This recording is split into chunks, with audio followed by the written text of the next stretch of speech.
Sharon III. I am Romeo Sibala Jr. I am Philip Leo Senior. And I am J. Lawrence Centurias.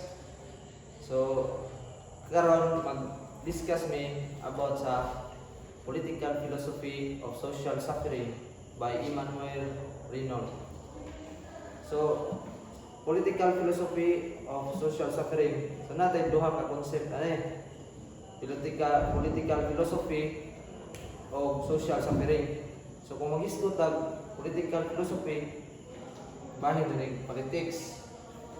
Nya ang usa social suffering. So bahin ni og mga pag-antos nga nasinati sa mga katawhan. So karon natong i-discuss, nagkahuman nato discuss ani mga kahibawta unsay relationship between aning political philosophy o social suffering. Unya makahibaw ta unsay mga pamaagi sa politics para ma-eliminate ni social suffering. So una ato ning tagsa-tagsaon ning mga konsepto nga political philosophy o social suffering atong tagsa-tagsaon o nang discuss. So una, political philosophy. What are the tasks of political philosophy?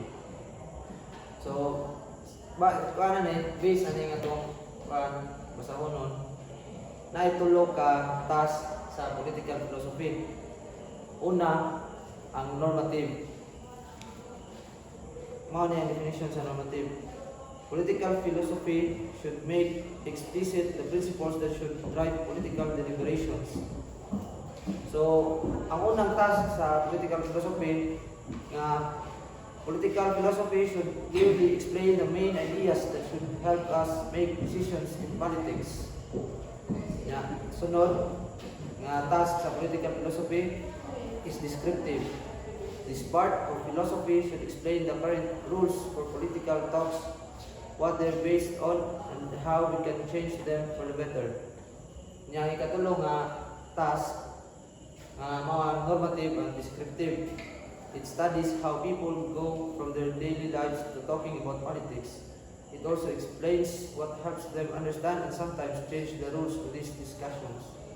So mo ito yung task sa political philosophy. Nga kung ato na siyang i-connect sa social suffering ng atong ibawan ba o unsay ang relationship sa social suffering.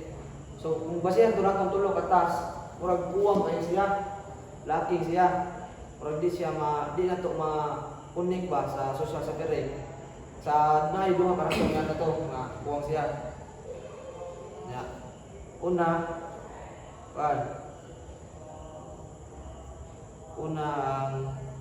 Unang rason nga nung kuwang siya is that there's not much interest in studying social experience itself.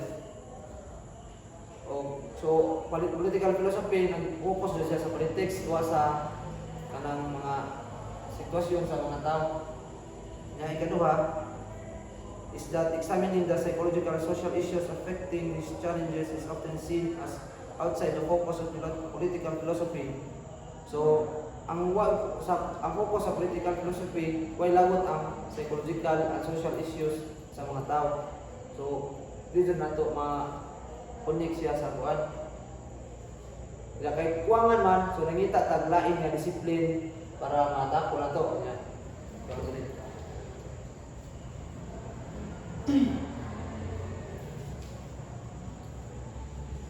As what seminarian Pipoy said, that kinahanglan tao approach nga buhaton para masulbad ni ug mao ni gitawag nga interdisciplinary approach.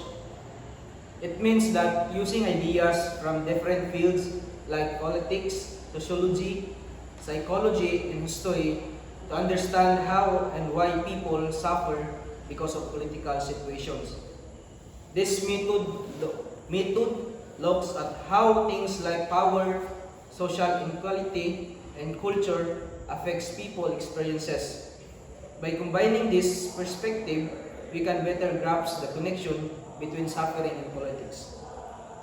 Dili lang masulbad sa psychology, kundi kinahanglan usab og lain nga mga fields aron mas makuha nato og unsa gyud ang rason nganong naay social suffering. The issue of social suffering is interesting, particularly because it raises questions that can be addressed by sociology or psychology alone. Like sa ang gingon ganiha, kinahanglan tag interdisciplinary approach nga mas masabta nato kung asa gyud kagikan kining problema sa social suffering. And one of the reason why makasinati tawag social suffering kining gitawag nato og political and ethical aspect of social suffering. Emmanuel Reynolds emphasized that philosophy stresses that social suffering must be recognized and addressed by society. This involves two key ideas. First is the recognition.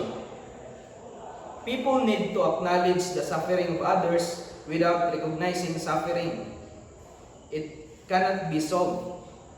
Second is the solidarity. When suffering is recognized, people and government should feel a moral duty to help.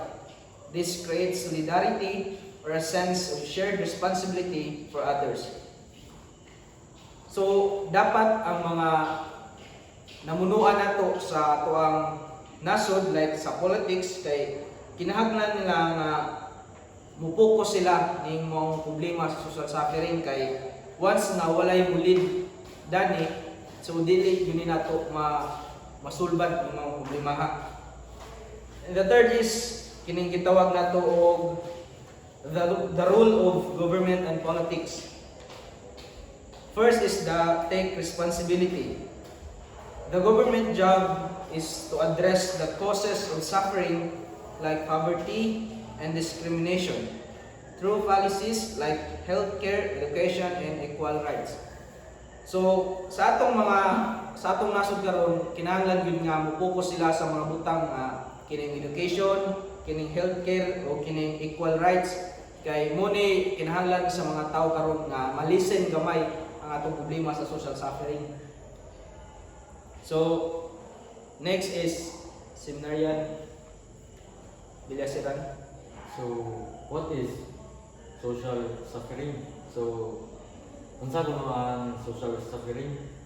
So, ang social suffering mo arise gikan sa collective conditions, for example, kapobrehon o injustice nga naka-affect sa mga bitaw kanang grupo mo na social suffering. So ang example ani mo iskutan ra nato niya, while ang personal suffering moabot gikan sa mga individual like mga kasinatian or experiences nato or grief o kasubok. So mao ni resulta sa mas dako nga mga problema sa community sama sa kapobrehon, diskriminasyon, injustice o exclusion. So kapobrehon mo ni ang kakulang sa mga resources sama sa pagkaon, shelter, clothing o healthcare. So sa diskriminasyon mo ni ang mga tao nga gipaubos o nga gipangtamay base sa ilang mga gender or mga social nga klase. So sa injustice ang ganamit ang justisya makita sa mga grupo nga dili makadawat og fair na pagsabot sa korte o dili matagan og mayong opportunity sa So for example, ang mga tao nga nagpuyo sa anang lugar bitaw niya gipalayas kay wa na mao pagtambag sa korte kanang nagka-conflict. Gipalayas sila gikan sa ilang yuta tungod sa project sa gobyerno or mga negosyo nga way klaro sa pagsabot. So exclusion, pagbiya o pagundang sa mga tao gikan sa sa mga importante nga kalihukan sa atong ekonomiya. So maoron mo. So wala sila ma-appeal sa Pag na sila, wala sila ma-appeal sa Kalihukan sa gobyerno. Lukoy ra mo no. Next. So, sunod, mao ang social suffering and social change. So, kang Emmanuel Renault nasa framework for understanding social suffering and social change does indeed push for a society that is not only more just but also more resilient. So, mo ni siya. Here's the two ideas, justice and resilience, and also intersect in his thought. So, ang usa mo ni ang more just o ang more resilient.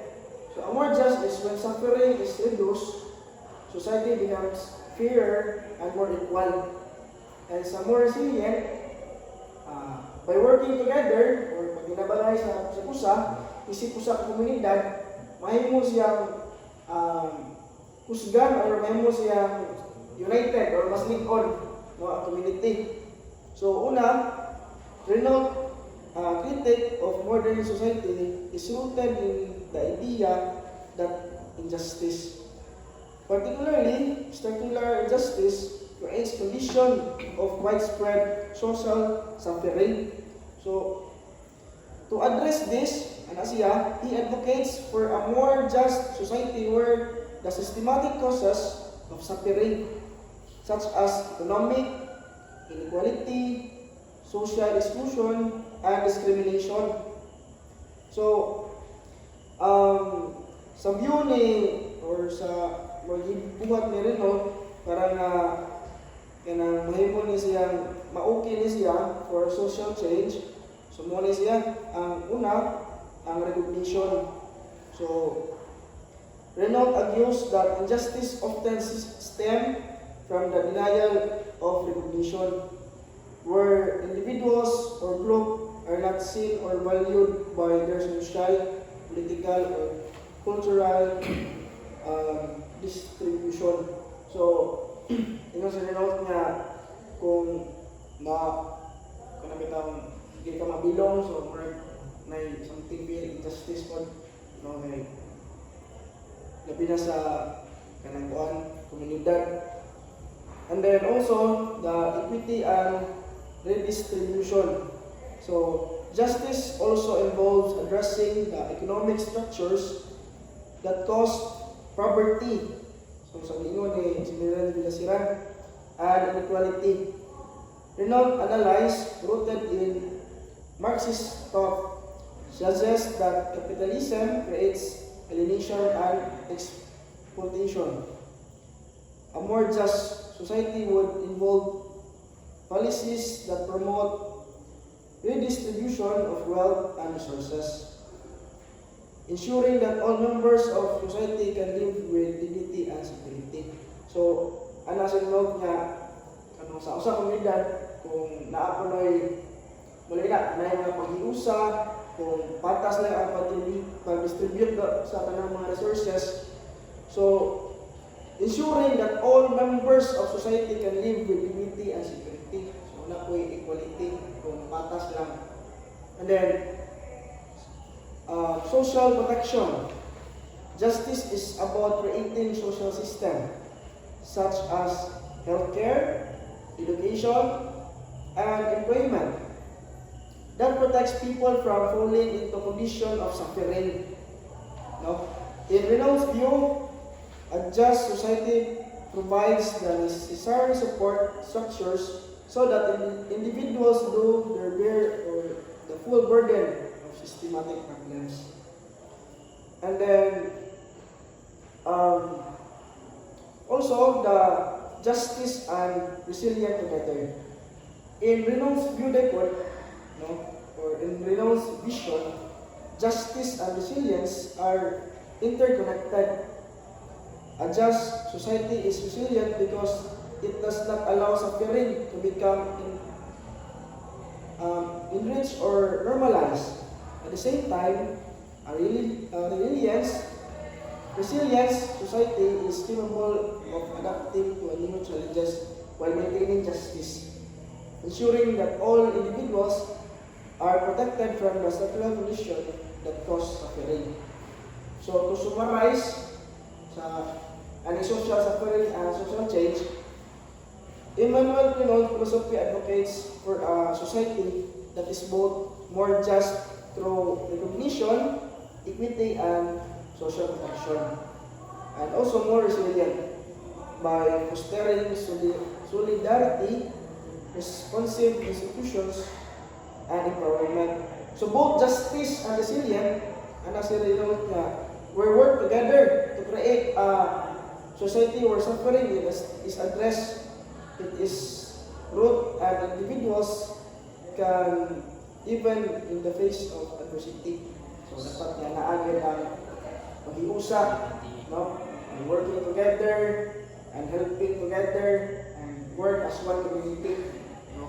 Para na social suffering at Eliminate. eliminate ang social change.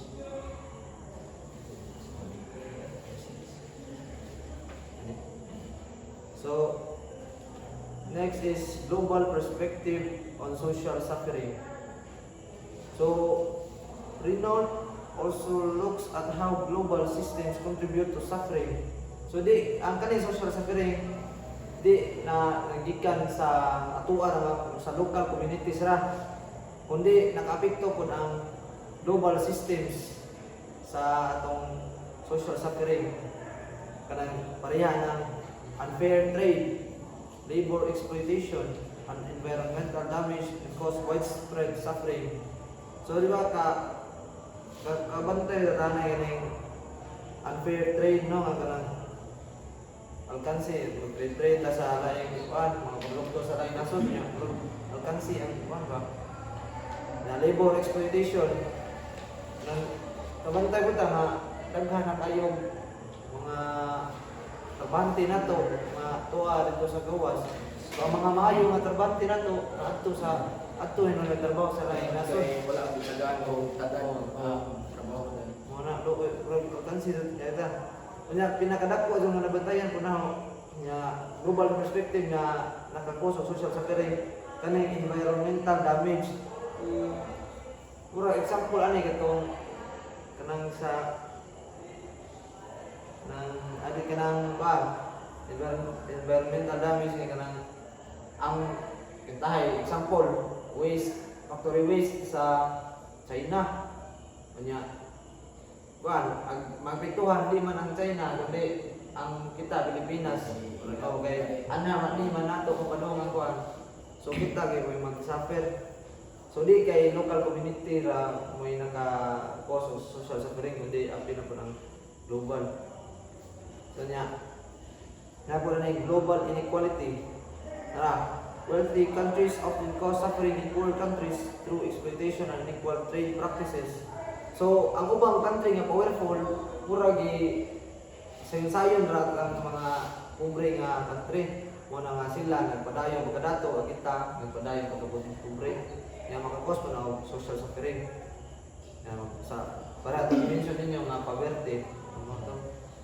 Sunod, global human rights.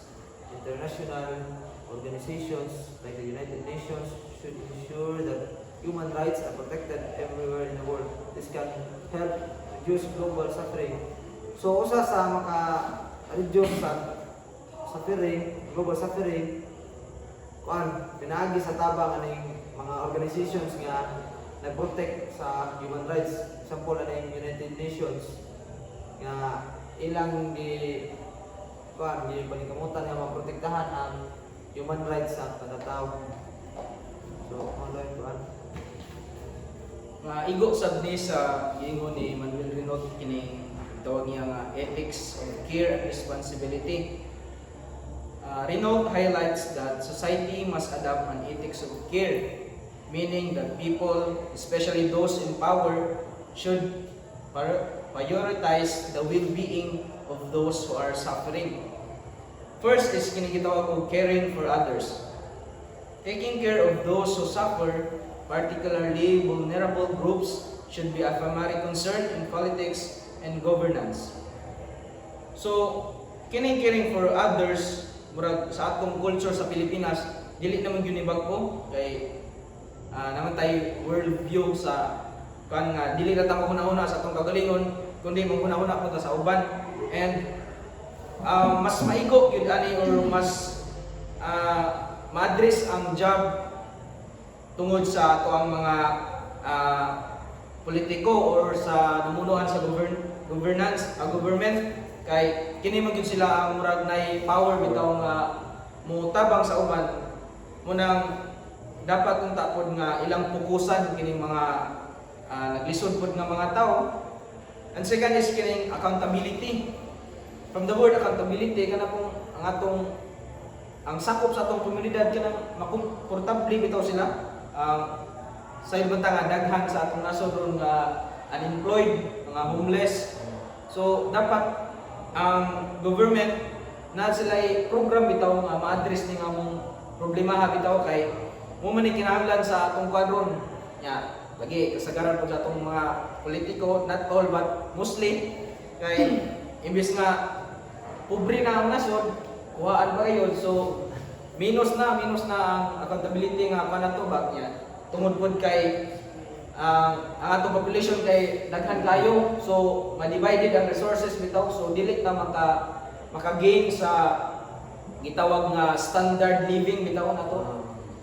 So mo to Bukre wala kay mo na gingon remote nga mo na nag-suffer ang katawan tungod kay walay mga dili ka nila natag yung sa adan sa una sa yang politiko pa sila nga aron nga ma-minimize na siya ingon si remote nga why not nga aron nga murag usa nga kanang makapahirusa ani or makatarong ani is why not ang gobyerno kay muhatag og edukasyon sa mga kapatawonan or muhatag magawag kanang facilities para nga aron nga mawa ang pag-anto sa kabilang aron kinang mga bata na uneducated no dapat na ipatas aron nga mawa og magayan nato ang pag-antos. Ako juga yung ang papel ng gobyerno Ako politics ng gobyerno. ito na yung politics ako dapat sinabitan pagi nga pukusan listen ang buwan instead of kanang mangita sila instead bitaw nga maguna-una ka silang kagalingon mas nindot kung focus sila sa mga tao nga nga atong gitawag sa social media. Yes. Kay as sa makunik mo na nato karon kay apit na mga eleksyon. So itang mga young generation, itang mga botante, so dapat vote wisely yun na. Piliin yun na itong mga leader bitaw nga capable bitaw aning nga position kay at the end of the day, musugot na sa delay. Kuanan, kita ra may mag-suffer. Kay murag na may uban po, di pa tanan dyan, nasa uban nga nilansan kundi sa ilang kahulingon na nga on-sick bitaw, on-benefit bitaw. Na nauna nila nga, lansa ko, daw ko una nila mindset kay bubawion ko na mga gasto na hunaan. And then after Ana mag-suffer. munang tungod sa ilang mga binuhatan bitaw, ang tao may mag-suffer. Nawa na ang asan sa solidarity. Yes. okay palingkamutan nila itong mga buwan pilihan na itong tao nga ayan o para nato ang ayan na kanang makatabang aron Lambo ang itong komunidad na wa na ng social suffering. Dili kayo nung makatabang na mas mo down ang hindi. So kinahanglan gyud tag mga Mura lang kita malantos karon malantos sa tao. Yes. Kita mag-suffer. To summarize all the ideas na among hatag ninyo, Emmanuel Renaud, Philosophy of Social Suffering, gatudlo nato nga kining suffering dili ra sa personal but social one sa community, sa kadaghanan. Itong social sa balay social. To address social suffering, people and governments must recognize the problems, take responsibility, and work together to create a fairer, more compassionate society. By reducing social suffering, we can build a more just and resilient world. sakto bitaw no, recognize the problems. Dapat maibawan nato ang mga problema kaya aron makabaw ta kung saan nato Solusyon kay in the first place pa lang wala kay sa problema kung saan man nato magatag og solusyon. So ang atong buhaton kay bawo ta daan sa sistema before ta create og solusyon.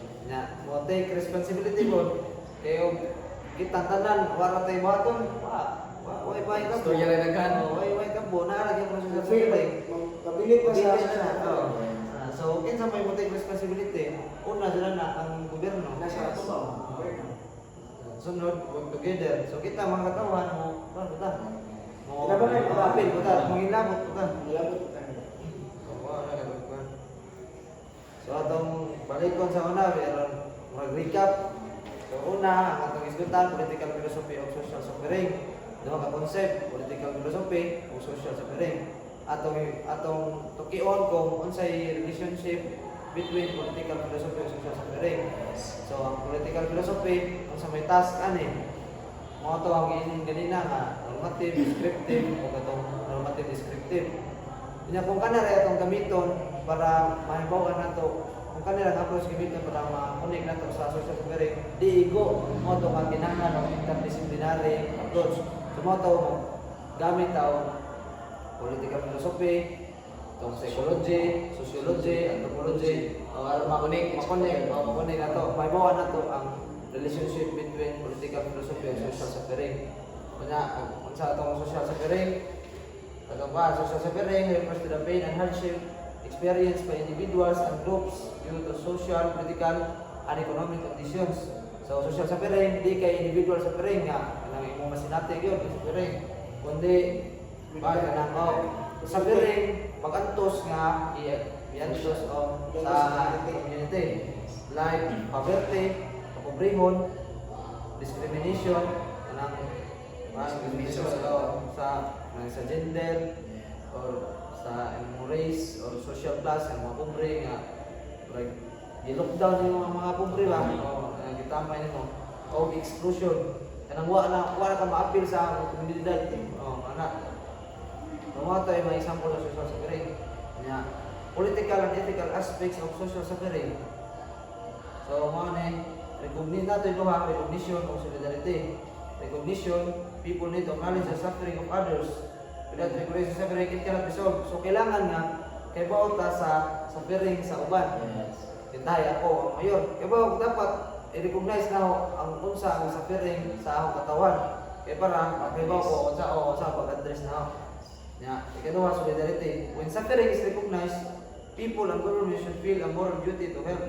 So, di kay gobyerno ra may uban. Gobyerno kag katawhan mag-usap kinabangay to. Di man pwede og gobyerno ra tanan.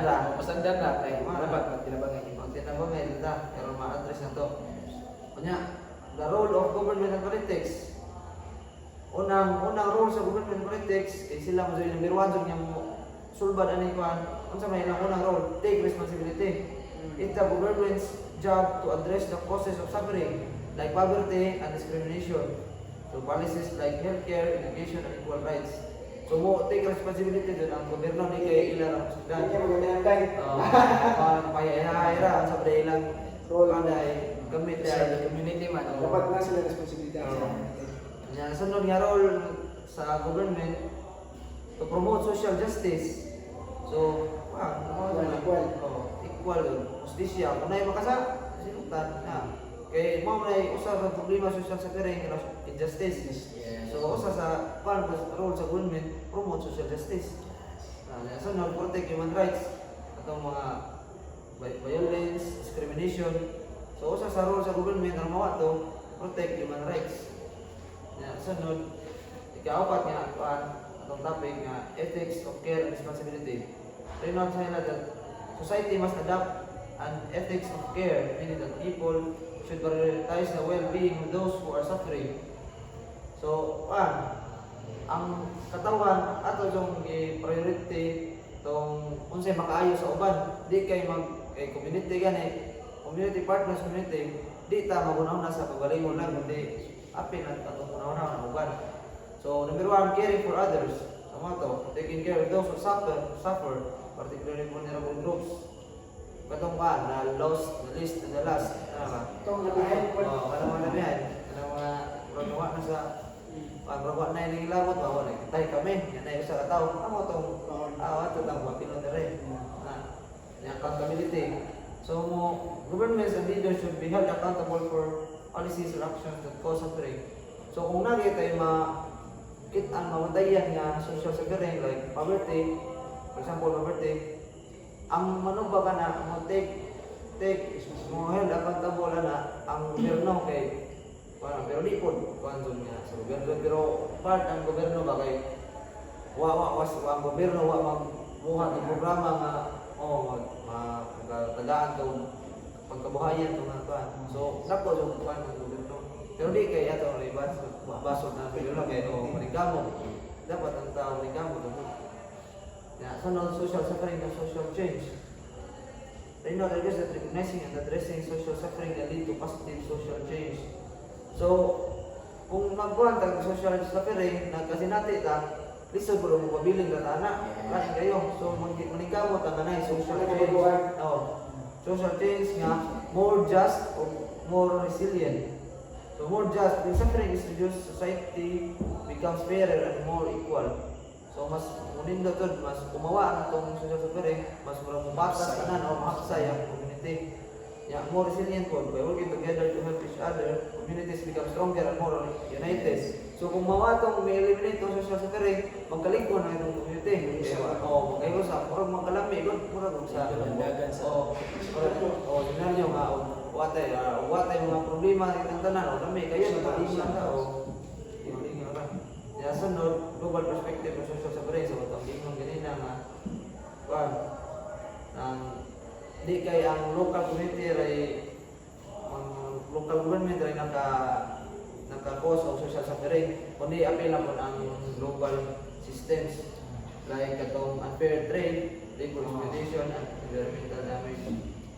Ya na global inequality katong the countries of poor countries katong ang mga dato mga country gi pansamantalahan kani ang mga pobre nga country nga sila naganaman na mga dato ang kita pobre naganaman na mga pobre so ito gado yang global human rights so kato kailangan ang like global organizations nga mag-promote o protection sa human rights.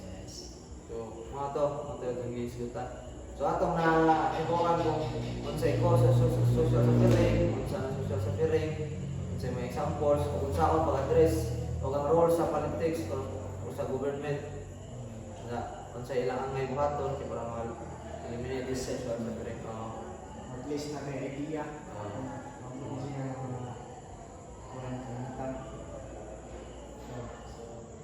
That's all. Para Thank you.